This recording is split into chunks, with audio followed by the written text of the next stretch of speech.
Level 1, the fan. You're not a hooligan yet. You're just someone who feels things too loudly in a room full of people pretending they don't. You're 9 years old. The match is on the television, and the television is too big for the living room. And the living room is too small for what you feel when the ball hits the back of the net.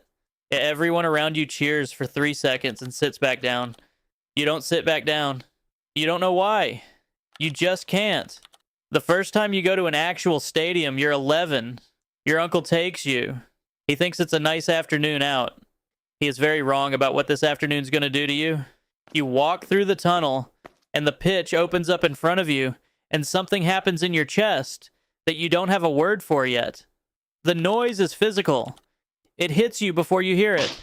50,000 people breathing in at the same time, and then exhaling as one, and you are part of that exhale before you've decided to be. Someone 3 rows in front of you stands up and starts singing, and 30 seconds later, the entire section is singing, and you are singing too, and you don't even know all the words, but it doesn't matter because this isn't about words. It's just a game people will tell you for the rest of your life. They are very wrong. You go home that night, and you can't explain what happened. You don't try. Some things don't survive the translation. What you don't know yet is that somewhere in that stadium today, there were men who turned that feeling into something else entirely. Something with rules. Something with structure. Something with consequences. You'll find out what that looks like sooner than you think. Level 2, the terrace regular. You're not a hooligan yet. You're just someone who showed up at the wrong end and immediately understood why everyone else avoids it. You're 16.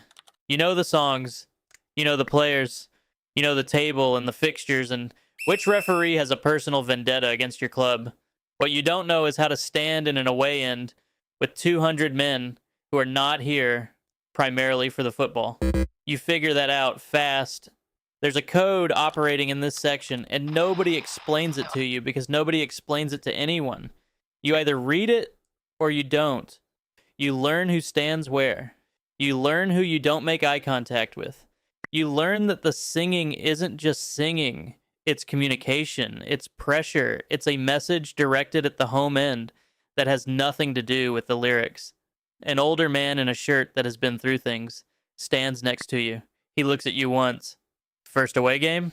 You nod. He says nothing else. That was the entire orientation. Your parents thought it was a phase. Parents are often optimistic like that. Midway through the second half, the tribune moves. Not metaphorically. The whole section surges forward and someone catches an elbow and goes down and is back up in 3 seconds still singing.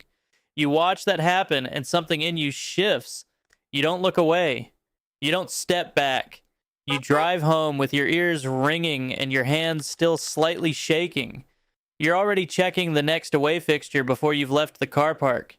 You don't know yet that there's a name for the group of men in that section. A real name, a structure. And that by next season, you'll know exactly what it is. Level 3, the firm. You're not just going to games anymore. You're going with people. And these people have a name, a history, and a very specific opinion about which end of the stadium belongs to them. There is a bar. There is always a bar. You find it the way you find these things. Through someone who knows someone who doesn't ask too many questions about why you want to know. You walk in on a Thursday night, and there are 40 men in a room designed for 20. And the noise stops for exactly 2 seconds when you enter, and then continues. That 2 seconds is the assessment. You passed. You still don't know why. The structure isn't written down anywhere. It doesn't need to be. There are men who speak, and men who listen, and men who are new enough to do both at once. You are the third kind. You watch everything. Marco is the one people don't interrupt. He's 38. He's been doing this since before you knew what offside meant. He doesn't explain himself. He doesn't need to. 18 years of away ends, and 4 arrests that somehow never became convictions have a way of making explanation unnecessary. The police called it organized disorder. Marco called it Tuesday. Outside a station in November, 100 men stand completely silent. No phones out. No songs. Just waiting. The air pressure feels different here. That specific electric stomach-dropping feeling of something about to happen. You recognize it, You felt something like it in a stadium once when you were 11. This is not the same thing. This is heavier.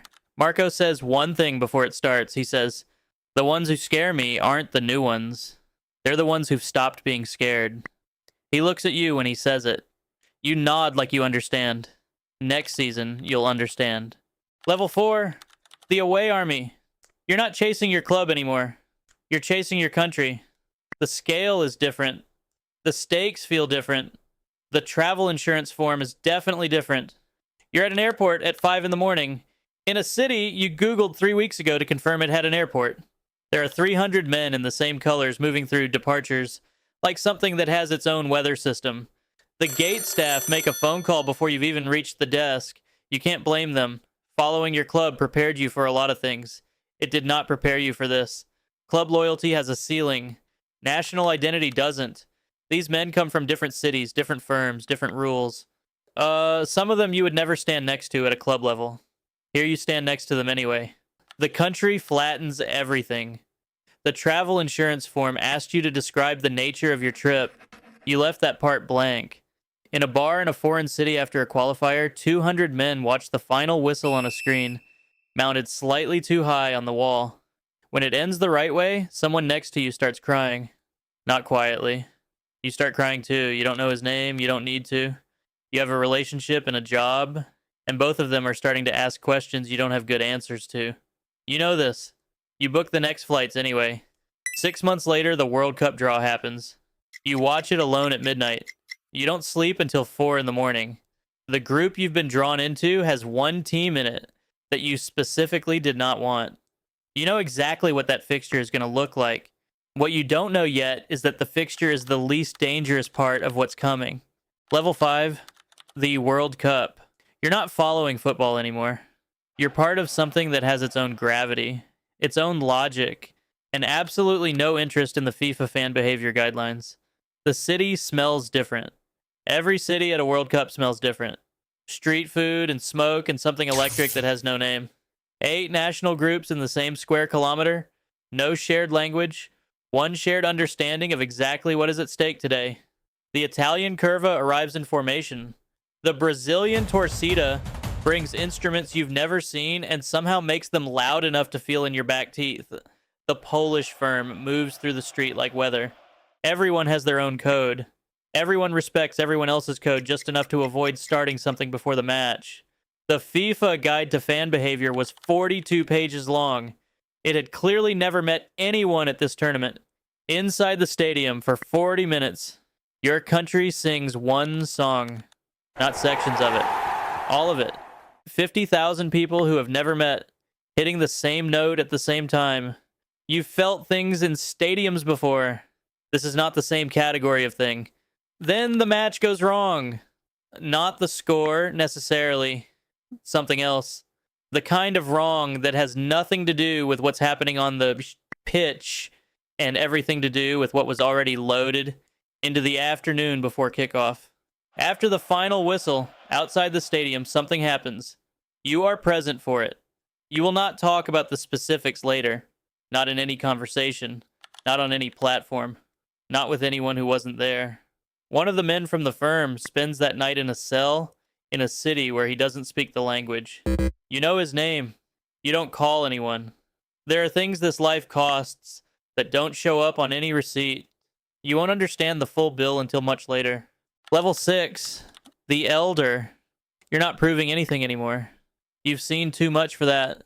And what you've seen has changed the way you look at everything, including a 9-year-old watching football on a screen that's too big for the room. You're the one in the worn shirt now. You walk into the bar on Thursday nights and the 2-second silence happens for you. You don't notice it anymore. That's how you know how long you've been doing this. Marco stopped 2 seasons ago. Bad knee, worse back, and a conversation with someone he loves that was, in his words, long overdue. He follows matches on his laptop now. He calls you sometimes when a fixture loads up that he would have driven 8 hours for without blinking. You can hear the pull in his voice. It never fully goes away. You know that better than anyone. 4 men you came up with have stadium bans. One spent 6 months in a prison in a country where the food was bad and the paperwork was worse. He doesn't talk about it. You don't ask. People ask if you regret it. That question always takes a second to answer. Not because the answer is complicated, because you're deciding how honest to be. There was a day you didn't go, a late decision, a reason that seemed valid at the time, a fixture you skipped without thinking too hard about it. Someone from the group didn't come home that night. Not the way the sentence usually means, a different way. You weren't there. You've never decided whether that was luck or something else. You've stopped trying to decide. You still go, but you go differently now. You stand in the same sections and sing the same songs and feel the same thing you felt when you were 11 years old walking through a tunnel for the first time. Somewhere right now, there's a 9-year-old watching their first match on a screen too big for the room, feeling something in their chest they don't have a word for yet. The city already found them. They just don't know it yet. If that was you, drop it in the comments. Subscribe if you want more stories like this.